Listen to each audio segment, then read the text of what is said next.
who stood upon the upper circuits of Tor Johor were already dead by the time the slow winding klaxon sounded panic and alarm. Their ruined bodies had been ripped apart, the plasteel gates lay bent and misshapen, and the wide stairs down rang to the sound of heretic boots. A month later, Tor Johor lay under a pall of black smoke as toxic fumes choked its vents and broken blast doors. All the proud gun boxes, cloche domes and fortified casements were littered with imperial dead, the stench of promethium and rotting bodies settling in a choking miasma. A final lance battery fired impotently over the paddy fields as the last imperial defenders locked themselves in their final subterranean redoubt. The garrisons spiked their guns, overloaded the void shield generators, and said a prayer to the god emperor. The resulting explosion ripped through the upper portside batteries, ripping a dark scar in the fortress's rockcrete facade and showering the liquid landscape with a rain of rubble, ash, and ruptured steel. From the sally ports, a steel drawbridge spanned the flooded trenches, where the burnt-out remains of a Baneblade tank, stripped by flame back to raw steel, lay rusting in the reeking pools. Marsal Malik put one foot to the access ladder at the tank's rear and pulled himself up, his footsteps ringing out on the gutted armour. He stopped to watch his masters approach, their mobile battle shrines ploughing through the paddy fields. The setting sun glossed the dark, fetid pools with bloody red light as the armies of the thrice-bound looked up towards where he stood. The warriors stood without ranks around their ragged banners, faces as pinched and hard as his own. Clambering up behind him came his gulam, bearing new armour and freshly taken heads upon their banner poles. Malik lifted his hack blade in salute. From the assembled masses came a single roar of hatred and exultation, and Marsal Malik closed his eyes to savour this victory, one he'd clawed from life with savage fingers. He inhaled the moment, remembered his beginnings, born into the indentured thrall camps on the void fringe's world of Rampo. A short future of labour and hunger in the service of the corpse emperor had awaited him, till his home world renounced fealty to the imperium of man. The teachings of hell brought meaning where there had been oppression, purpose where there had been tyranny. And blow by hacking blow he had slaughtered the overseers, raised up bloody skull heaps towards the storm-racked skies, and bound himself to her with a trio of unholy rituals. As his masters came within view, Malik lifted the head of General Eligio von Richstar by its blonde hair and threw it towards them. Eligio's head landed with a splash of filthy water, hair trailing like weeds in the flooded crater, as Malik drew his lasbo and fired a glowing bolt into the roiling black skies. Marsal Malik had broken Tor Johor. The equatorial front, underbelly of the imperial forces, lay wide open, and it was Marsal Malik who would spearhead the attack. At the Imperial Command Centre for the Equatorial Front, the air of panic had been steadily rising. Within the space of a matter of days, Vox reports from Tor Johor had gone from calm assurance to barely concealed alarm, then desperate calls for urgent aid that High Command could not deliver. Over the last few hours, the number of active communication links had steadily dwindled. The voices on the other end were sometimes hysterical, at other times stoic. Each exchange played out with a background of screaming wounded, blasting demo charges, defiant shouts drowned out with gunfire. The last reports tested the measure of the Vox officers who recorded them. Each was faithfully transcribed, but by the end, no one had the heart to read them. They were not news, just further confirmation of the size of the defeat, appalling accounts of the final, bloody, desperate battles fought within the confines of the great bastion. As far as Imperial High Command was concerned, the accounts were irrelevant. The outcome of the battle was already clear. Tor Johor had fallen, and the heretics had torn a gaping hole out of the equatorial front. Someone had to plug the gap, or the planet of Alia would be lost.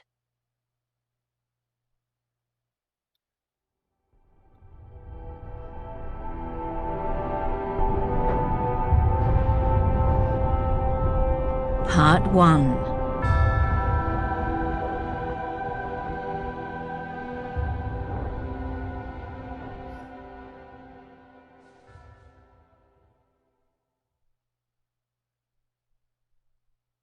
Chapter 1.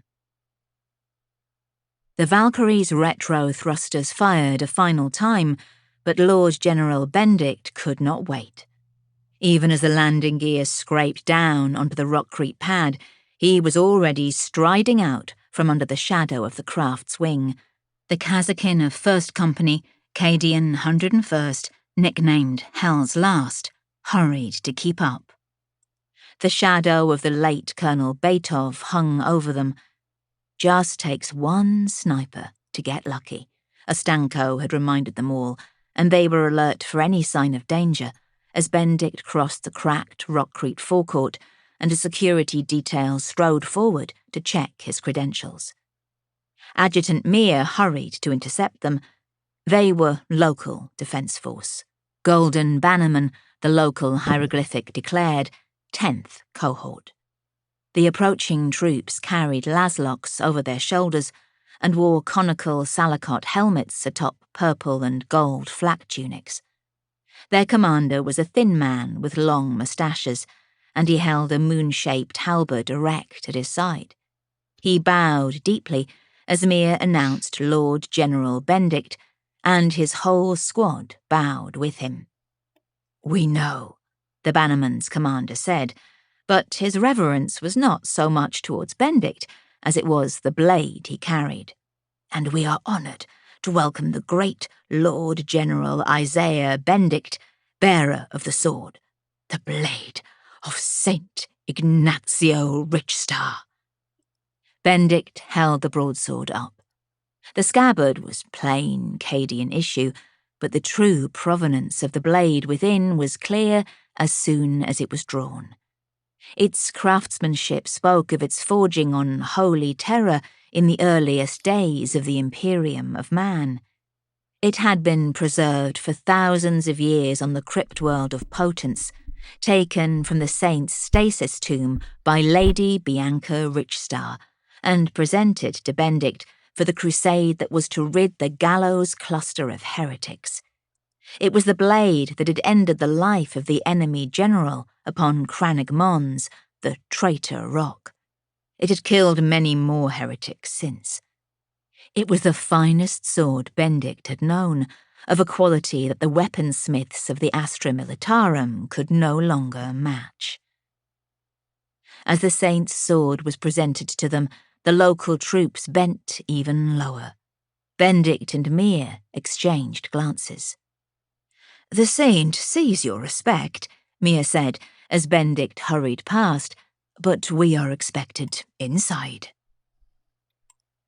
It took an hour for Benedict to pass through the series of checkpoints, razor-wire barriers, and sandbagged defences, but at last they were through to the High Commander's office, where an Ook dragoon stood in ceremonial armour.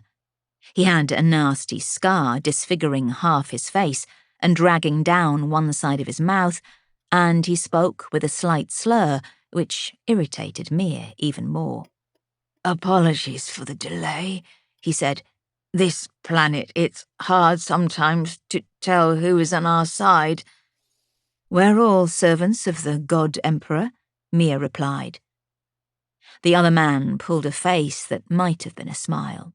"You'd think so, wouldn't you, considering what the thrice-bound have done to half the planet?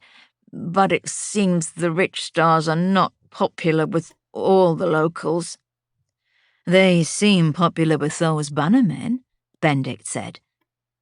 The dragoon's grimace was unmistakable. "For what that's worth. The last checkpoint is ahead. Praetorians insisted." Benedict exchanged a look with Adjutant Mia. War Master Warmond had failed to mention the local commander was Praetorian. The Praetorians' scarlet greatcoats were studded with brightly polished brass buttons, their white flak armour and pith helmets recently whitewashed, the braid at their shoulders stiff as their expressions. They shared none of the local troops' enthusiasm as they saw the Cadian officers approaching. As Benedict handed over his idents, they oozed hostility, summoned their commander. He had a bushy mutton-chop moustache and took in the Cadians with undisguised disgust. "Lord General Benedict, Cadian 101st, General de Barker is waiting for you." He almost spat the words. "De Barker?" Benedict inquired. The Praetorian's narrowed eyes were a flinty blue. "Correct. Sir Horatian de Barker, nephew to Sir Reginald de Barker." Benedict returned the other man's icy stare with interest.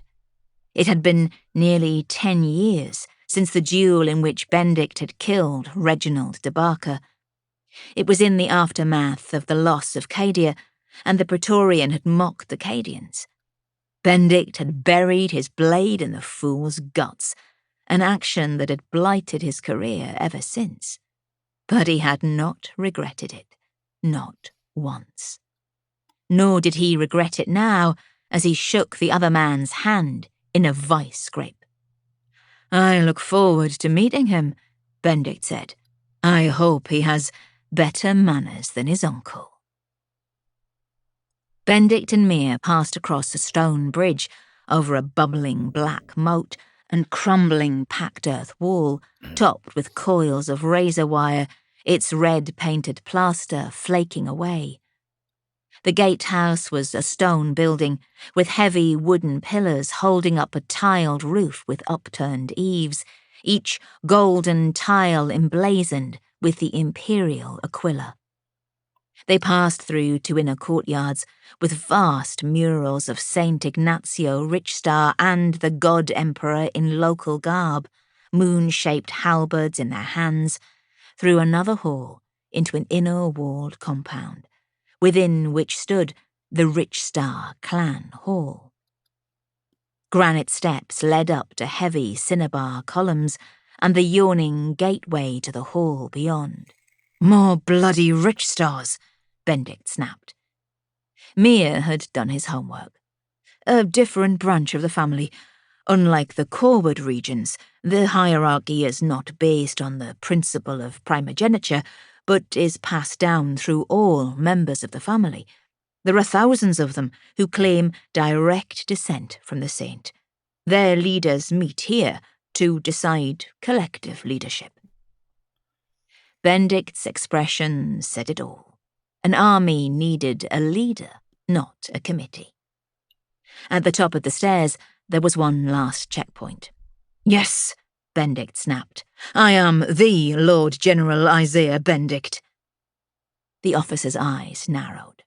Benedict said, "Listen, General Reginald de Barker insulted my homeworld.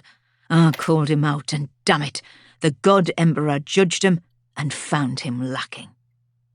"That's not what I heard," the officer said. He was tall and lean, with buck teeth and a narrow chin. His hand started to move towards the pommel of his sword. "Don't," Mia said, putting his hand to his own pistol. But Benedict stepped forward, and put his augmetic hand over the other man's. Benedict spoke in a low whisper. "What is your name, Captain?" "I am Captain Skinner." Benedict's hand closed. "Listen, Skinner, I have the greatest respect for the Praetorian Guard, but I would not have your family grieving their dead son." There was a low crack as his fingers tightened. Mir and Prasan, the 101st's quartermaster, stepped before the other Praetorians. Skinner's nostrils flared as the cracks continued. He went pale as Benedict smiled. "Our enemy is out there," the Lord General said. "Remember that." Benedict's jaw was set as he patted the other man's shoulder, then stepped through the checkpoint. "Mir," he cursed as they went inside. "How come they breed Praetorians quite so